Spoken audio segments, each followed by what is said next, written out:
Yetimler Vakfı Van temsilciliği olarak her Ramazan olduğu gibi bu Ramazan'da da çeşitli etkinliklerimiz oldu. Ramazan başında kahvaltılık ve sağlık dağıtımımız ve gıda dağıtımımız oldu.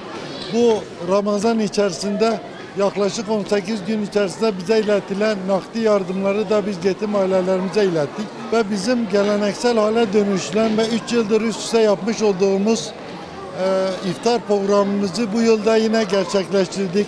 Elhamdülillah çok şükür yetim ailelerimizle birlikte hayırseverlerimiz ve gönüllülerimiz bir arada iftar yaptık. Çok güzel bir şekilde geçti.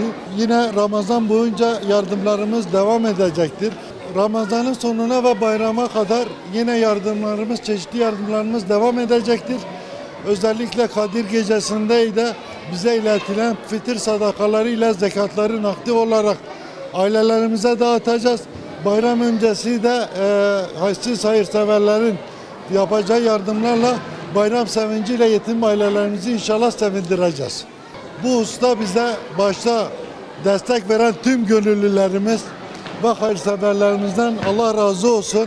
Biz sadece Ramazan boyunca değil, yılın 12 ay boyunca yetimlerle etkinliklerimiz ve faaliyetlerimiz devam ediyor.